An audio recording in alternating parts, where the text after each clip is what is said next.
Graça e paz a todos. Romanos capítulo 3, versículo 27 ao 28 e Tiago capítulo 2, versículo 20 ao 26. Há contradição na Bíblia? Porque muitas vezes, quando a gente está estudando a Bíblia, a gente lê alguns versículos e depois nós nos deparamos com outros capítulos. A gente fala, mas aqui parece que há uma contradição. Um fala uma coisa, o outro fala o oposto. Mas quando a gente entende a Bíblia espiritualmente, nós verificamos que não existe contradição. No livro de Romanos, capítulo 3, versículo 27 ao 28, diz o seguinte: onde está, então, o motivo de vanglória? É excluído. Baseado em que princípio que ele é excluído? No da obediência à lei? Não, mas no princípio da fé. Pois sustentamos que o homem é justificado pela fé, independente da obediência à lei. Então aqui nós temos que entender o quê? Dá a entender o quê? Que é só ter fé, não precisa obedecer à lei. Porque a lei era dos antigos, da antiga aliança. Então, se é pela fé, eu posso adulterar, eu posso me deitar com o mesmo sexo, eu posso me deitar com a mulher antes de me casar, porque onde abundou o pecado, superabundou a graça. É o que nós vamos pregando hoje em dia. Aqui diz, olha o Wellington, pois sustentamos que o homem é justificado pela fé, independente da obediência à lei. Aquela Andressa Urach falou que ela ama Jesus Cristo, mas ela ama também a imoralidade sexual.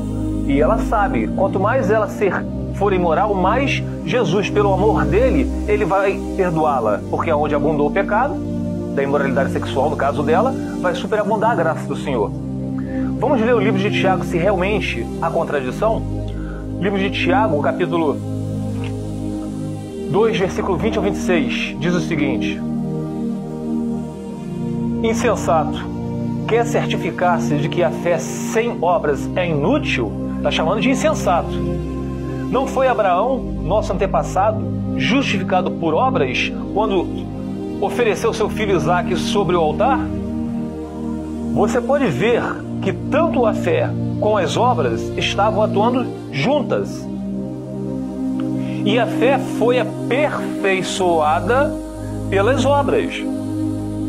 Cumpriu-se assim a escritura que diz, abrindo aspas, Abraão creu em Deus, e isso lhe foi creditado como justiça, fecha aspas.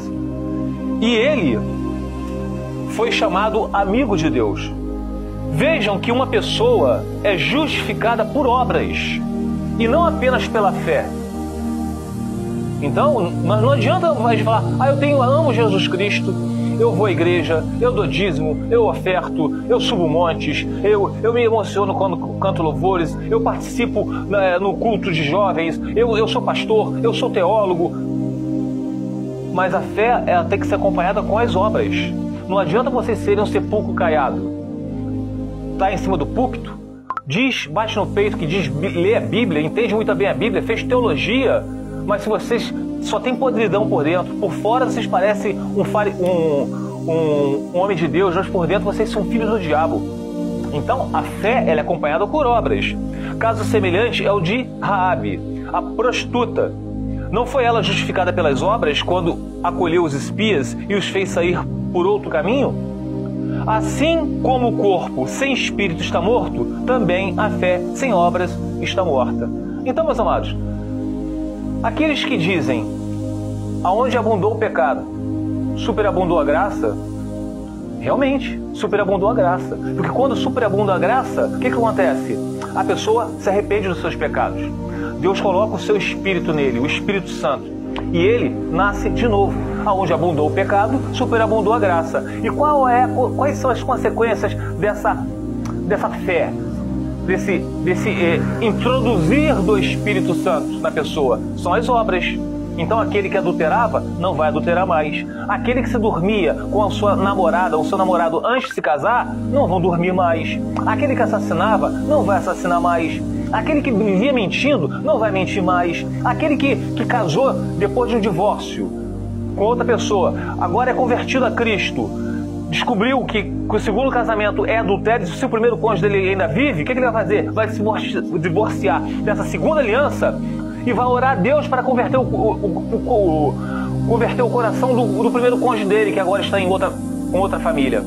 Isso são as obras que acompanham a fé, tá bom? Fica os irmãos na paz do Senhor Jesus.